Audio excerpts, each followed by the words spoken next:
Good morning, parents. Thank you for joining us today for this essential session on understanding the assessment system at ISS. I'm David Booth, the head of secondary school, and I will be here to provide you with a clear overview of how your child will be assessed throughout the year. So our objective today is to gain a comprehensive understanding of the Key Stage 3 grading system, which is at Key Stage 3 a pivotal stage in your child's educational journey and is essential for both students and parents to comprehend how their performance is assessed during this critical phase. So we'll explore the specifics of the Key Stage 3 grading system to ensure that you have a clear picture of what to expect as your child progresses through this stage of their education. If you have any questions, feel free to type those up and one of my team will try to answer those, and we'll summarize all this at the end to send out to parents. Let me start by discussing the benefits of having an effective grading system at ISS. So an effective grading system serves as a crucial tool in our educational process. It offers several advantages, including improved communications with students and parents, enhance student motivation and goal setting, and supporting personalised learning and intervention strategies. In regards to improving communication with students and parents, it's really important that we have a clear and transparent grading system, and that will foster better communication between teachers, students and parents. It will provide insights into a student's progress, performance and areas that need improvement, and hopefully facilitate meaningful discussions and support at school and at home. In regards to enhanced student motivation and goal setting, the aim is that students will become motivated by clear and fair and formative feedback. So an effective grading system will help the students understand their strengths and their weaknesses, and then enable them to set meaningful academic goals and track their progress. And in regards to supporting personalised learning and intervention strategies, the grading system that identifies specific areas of struggle or of excellence will enable teachers to tailor their instruction and intervention strategies to meet individual student needs. And so this personalised approach will hopefully lead to improved learning outcomes for all students. So let's delve into the process of setting realistic target grades for our students. So this process of setting these grades involves multiple data points to ensure that we give an accurate reflection of our students. So here's a summary of the main key components that we use at ISS. CAP4 assessment data this year has been taken by year 7s, 10s and 12s and is taken in that order every year. We administer the CAP4 assessment, which evaluates students' cognitive abilities in verbal, non-verbal, quantitative and spatial reasoning. And these insights help us to understand the students' cognitive strengths and areas for development. We use baseline data at the start of every year for most students in most subjects, and these assessments will help provide a starting point for understanding, again, their cognitive abilities and learning profiles, and serve as a foundation for setting individualized learning objectives.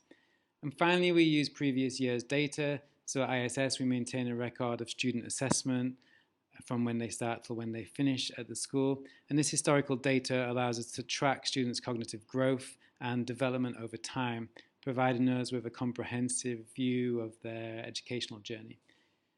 These combined data points guide us in setting a realistic and achievable target for our students. The CAP4 assessment provides us with valuable insights into students' cognitive abilities, as discussed, and then these insights are utilised by the system to generate predicted IGCSE grades, which we will use to help create our target grades.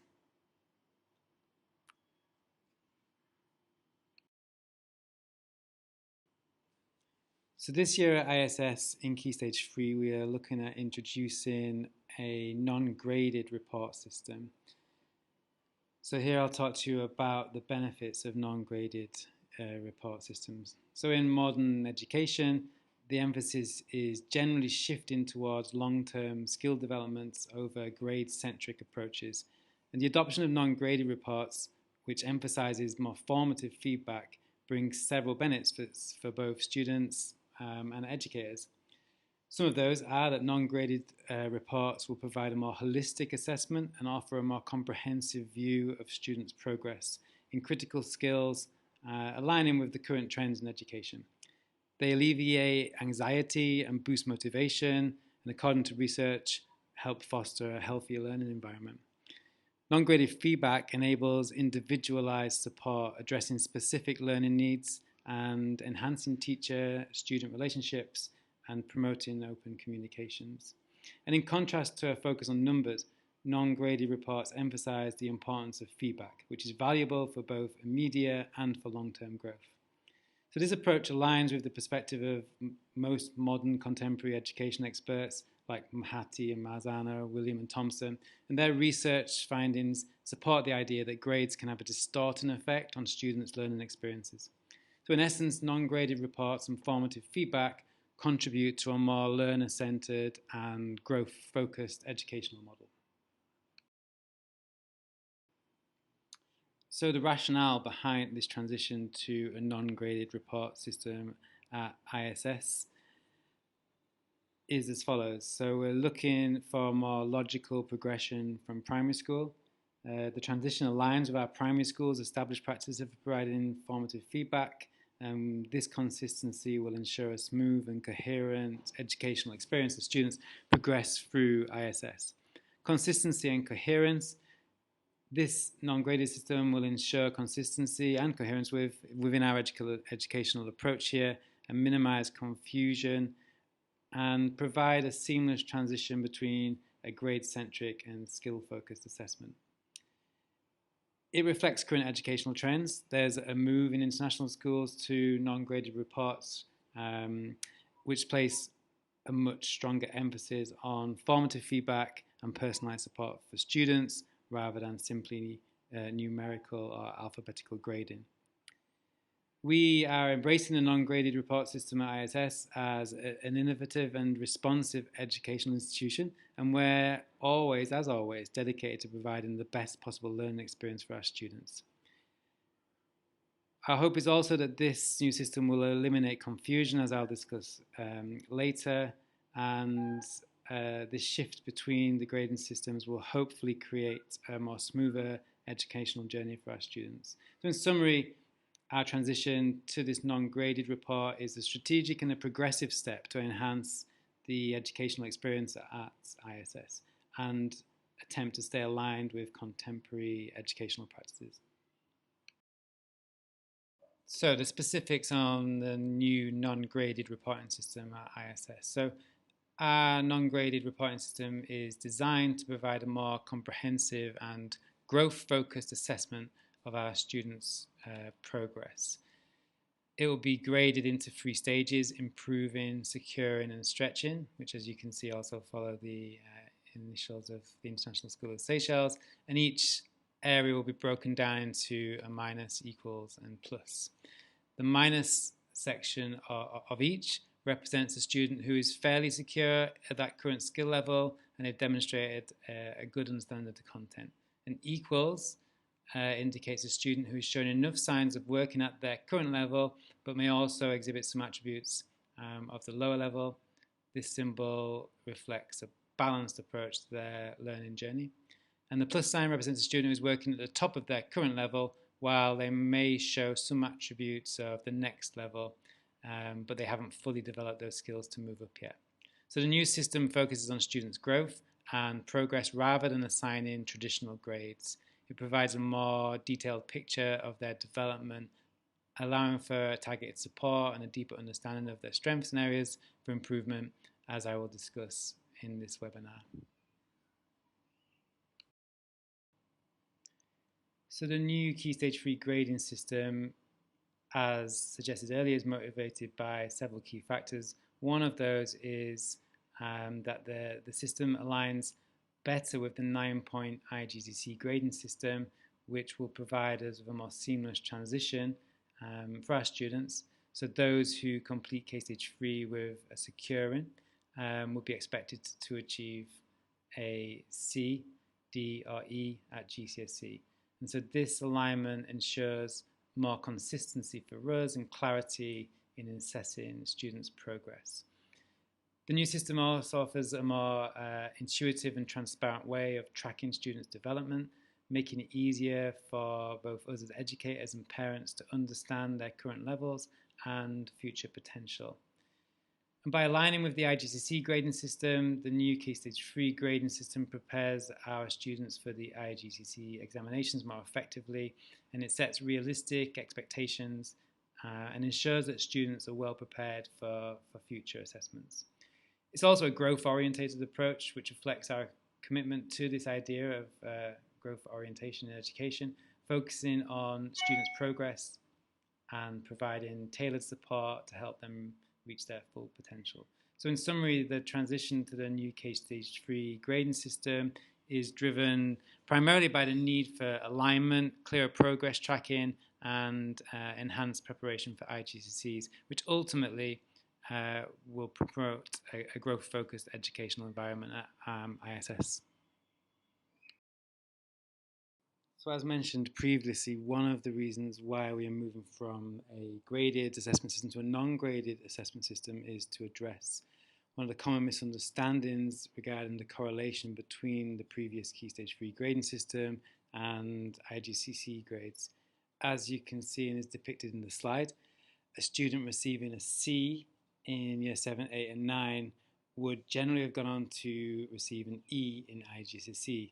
So this is often a misunderstanding that the expectation is that a student would receive a C in IGCSE, but because of the fact that our previous grading system was A to D and GCSEs are A star to G and U, the reflection was not always apparent when looking at grades over the years. So the aim is for the non-graded assessment system to avoid these misunderstandings and make sure that IGC grades are more transparent, as I will develop on in the next slides. This slide shows us what we can realistically expect in terms of student progress throughout the academic year on the new non-graded system. Realistically, it's important to understand that students typically make 2 to 3 sub-levels of progress over the course of a year in this type of system. So for example, if a student starts the year at improving equals, it's reasonable to expect them to finish the year at secure in minus as they develop their skills.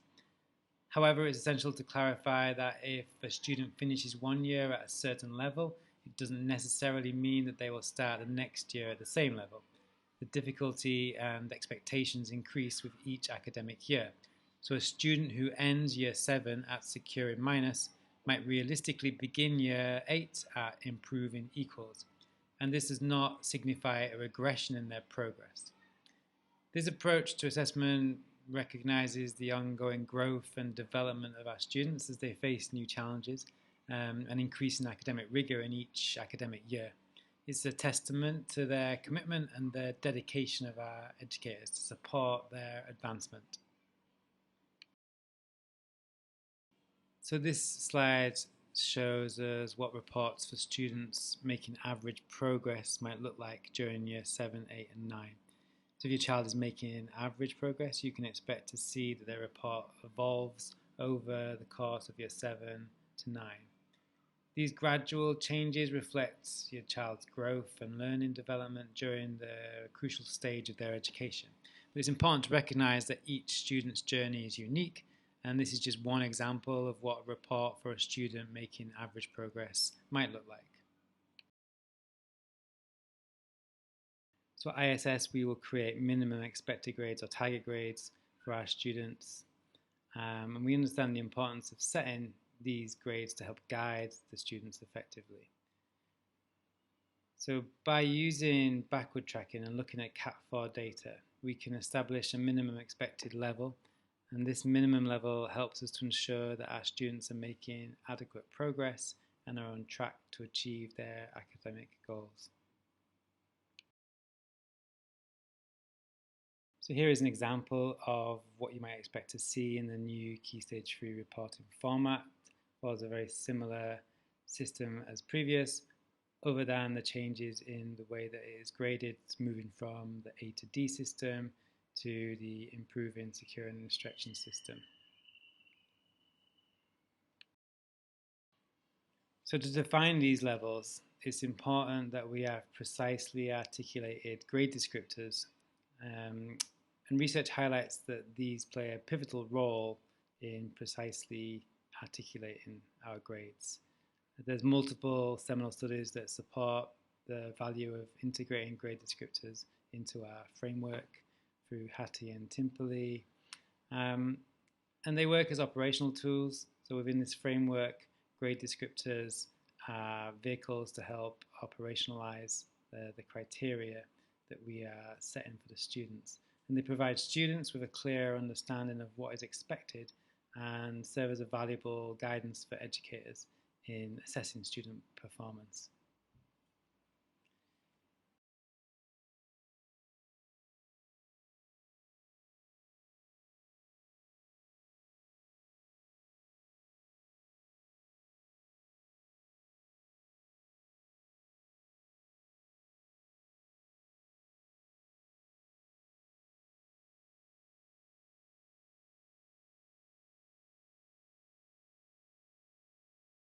As you can see, here's an example of a grade descriptor for Year 9 Geography, where it outlines in each level of stretching, securing and approving what the average student, the equal student, would look like in these levels. And these grade descriptors are used by teachers to more accurately align students with a level. So I'm going to touch briefly on the use of bell curves in assessment data, which involves aligning the distribution of grades in a way that resembles a bell-shaped curve. This method is used in education and is designed to reflect the distribution of student performance.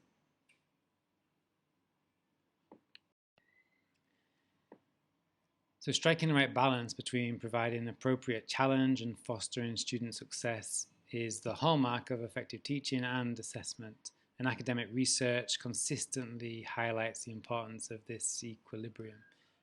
So pitching content at the right level, it's essential to avoid a scenario where all students consistently achieve the top grade in the class. Such a situation may indicate that the content is too low and limit the potential for growth and intellectual development. Research by Guski underlined the significance of maintaining a diverse distribution of student performance, and the bell curve with a range of grades serves as a good indicator of effective teaching and learning and assessment practices. It's important for us to cater to different and diverse learning needs, so when students receive grades spanning the spectrum, it suggests that the educational environment caters to a variety of learning needs and abilities, thus challenging each student appropriately. This balanced approach ensures that students are appropriately challenged, motivated for growth, and receive the necessary support for their unique learning journeys, and it reflects the effectiveness of us and our assessment practices. In conclusion, today's session has hopefully shed some light on our Key Stage 3 grading system, the benefits of non-graded reports and minimum expected grades or target grades, and the significance of precise grade descriptors, and the balance between challenge and success in education. Our aim is to provide a transparent and supportive environment for our students, ensuring that they're all well prepared for the future. So as we continue to enhance this educational approach and assessment systems, please feel free to reach out to tutors and year leaders if you have any questions or need further assistance. And obviously, like always, we're here to support your child's educational journey. So thanks for joining us, and we look forward to working with you with this new system and helping to empower your child's success. Have a great rest of the day.